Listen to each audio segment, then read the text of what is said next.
A child comes home from a Rocky Mountain hike, sleeps hard, then wakes up unable to stand.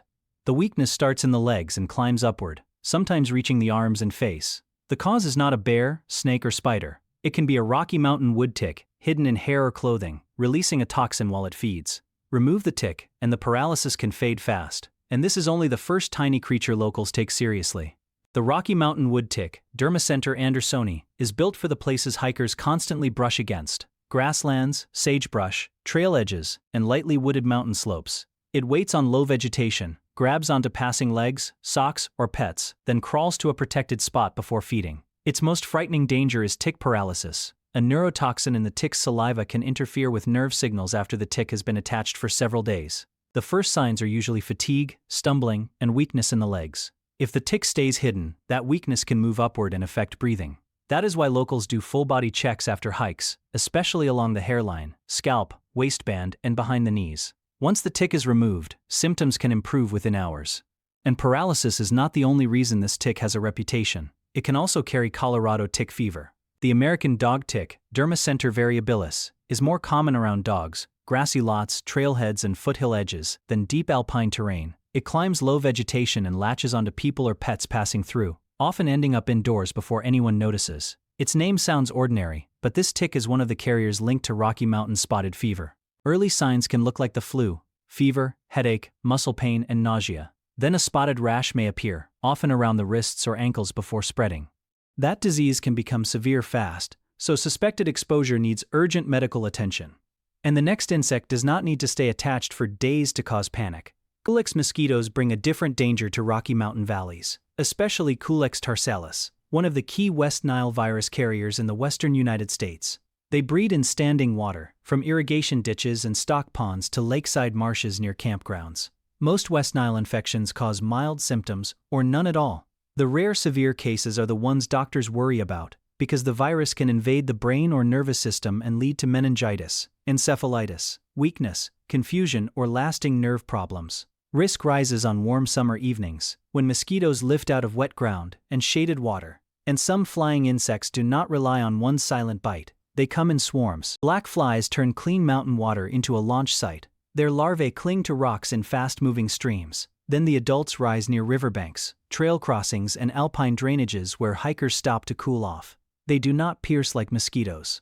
They slice exposed skin with tiny blade-like mouthparts, then lap up the blood. The bite can leave sharp pain, swelling, intense itching, and in sensitive people, a strong local reaction that lasts for days. When they gather thick enough, black flies can torment livestock, pets, and wildlife until animals stop feeding or injure themselves trying to escape. The next insect is bigger, faster, and can draw blood right through clothing. Deer flies and horse flies hunt in daylight, especially around meadows, lakes, trailheads, pack animals, and sunny breaks in the forest. They circle fast, land hard, and follow moving targets with a persistence that makes them feel less like insects and more like tiny aircraft. The females feed on blood by cutting the skin instead of slipping in a fine needle. That bite can leave a painful welt, visible bleeding, and irritation that lasts long after the fly is gone. Because they move quickly and often strike from behind, they are difficult to swat and may return again and again to the same person or animal.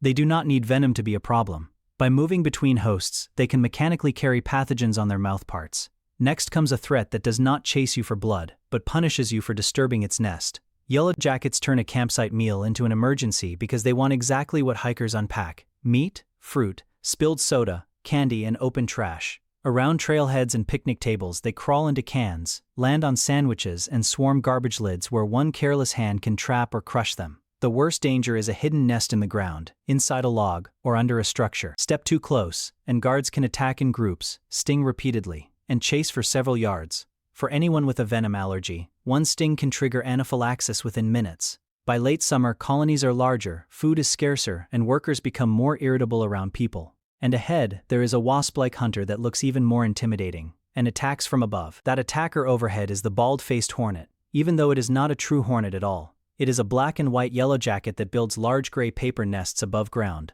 often hanging from tree limbs, tucked into shrubs, or attached to cabins, sheds, and rooflines. The danger starts when people notice the nest too late.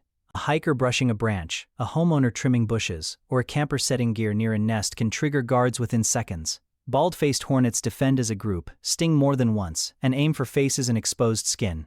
For allergic people, even one sting can become life-threatening. Next comes a smaller wasp whose risk is often hidden in plain sight. Paper wasps are the ones locals watch for around quiet places. Cabin porches, trail shelters, sheds, rocky overhangs, and bridge rails.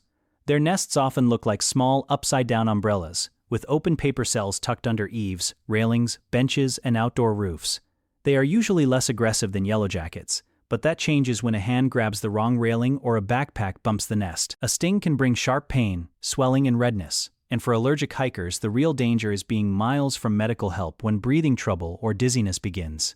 And as painful as that sounds, the next insect has a sting so brutal it earned a terrifying nickname. Velvet ants look like fuzzy red and black ants racing across the dirt, but the females are actually wingless wasps.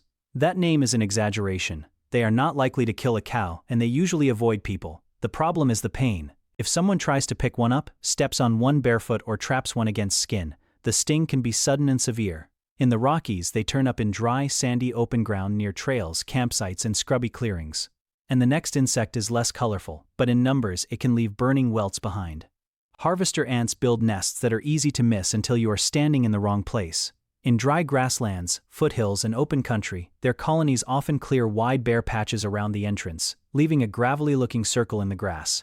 That open ground is a warning zone. When the nest is disturbed, workers can pour out fast, swarm shoes, socks, legs, or paws, and sting repeatedly. The stings are painful, and venom sensitivity can turn a bad encounter into a medical problem. Pets sniffing at the mound, children playing near it, and hikers sitting down beside one are the usual victims. The safest move is simple. Spot the cleared patch, step wide, and keep moving. Next comes a beetle that does not need to bite or sting to hurt you. Its danger is chemical. Blister beetles are the Rocky Mountain insect that can hurt you after they are already dead.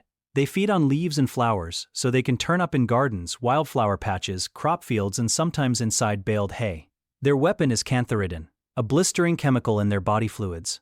Crush one against your skin, rub your eyes after touching one, or slap one on your arm, and that chemical can raise painful welts and burns. The bigger danger is in the feed barn. If blister beetles get crushed into hay, horses and livestock can swallow cantharidin with their meal, and even a small contaminated patch can become serious. Next is the final creature, a nighttime biter carrying a disease many people never connect with the Rockies. Kissing bugs are blood-feeding assassin bugs that slip out at night and bite sleeping animals or people. In warmer Rocky Mountain-adjacent areas, they may hide in wall cracks, animal nests, cabins, woodpiles, or rustic buildings. Some species can carry the parasite linked to Chagas disease, though the risk changes by location. The bite itself can be painful, and some people develop strong allergic reactions. If you find an unknown bug indoors, do not crush it with your hand. Trap it safely, clean the area, and identify it. That is the real lesson of the Rockies. The smallest threats are often the easiest to overlook. Thanks for watching, and write in the comments which insects surprised you most. Ticks, mosquitoes, flies, wasps, ants, and beetles may be small, but in the Rocky Mountains, they deserve the same respect as bears or mountain lions.